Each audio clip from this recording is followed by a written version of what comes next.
Peugeot 3008, l'étonnante publicité masochiste dans Paris. Qu'est-ce donc que cette histoire encore? Ah, il y a une vidéo YouTube carrément. Voyons. Ah, la musique, non. Parce qu'on aime sentir le sable sous ses pieds. Moi, je coupe la musique, hein, désolé. Ok, donc... Parce que Paris est la ville de l'amour? Tu parles. Et que c'est à Berlin qu'on vibre sur ce son. Ce silence mérite d'être écouté. Et que nos sens ont besoin de voyager. Nous repoussons les limites avec une autonomie électrique jusqu'à 680 km.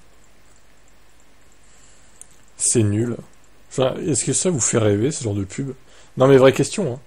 Est-ce que ce genre de pub vous ferait acheter une voiture? Mais c'est nul en fait. Enfin, il y en a, ils sont payés pour faire ça en fait. Les communicants des agences de publicité toujours un peu déconnectés de la réalité de ces tracas. Comment ne pas interpréter le spot publicitaire de Noël i3008 qui tourne en boucle sur les chaînes de télé, en priorité sur celles aimées des bobos qui se plaisent à cracher sur l'automobile, mais qui ne savent pas vivre sans dès lors qu'il faut partir en vacances ou en week-end. Ouais, enfin bon, ça je comprends, hein. Perso, je préfère partir en voiture qu'en train, hein. Il y a encore la SNCF qui nous annonce des grèves. Désolé, mais bon, pour moi, le train, c'est pas fiable. Et surtout, tu peux pas faire ce que tu veux quand tu veux avec le train, quoi.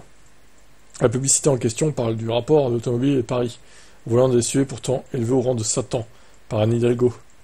À tel point que pour les véhicules thermiques de plus de 1600 kg et de 2 tonnes pour les électriques, les tarifs de stationnement sont triplés dans la capitale. C'est justement le cas du i3008. Il pèse presque 2 tonnes 2. Ouais, il est trop lourd. Mais comment ça se fait qu'il est si lourd? Je comprends pas, parce que... ouais, il y a même pas tant d'écart que ça entre les deux batteries.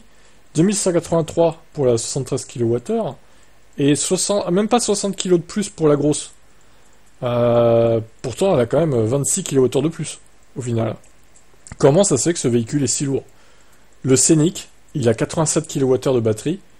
Il fait 1 tonne 8, je crois, de mémoire.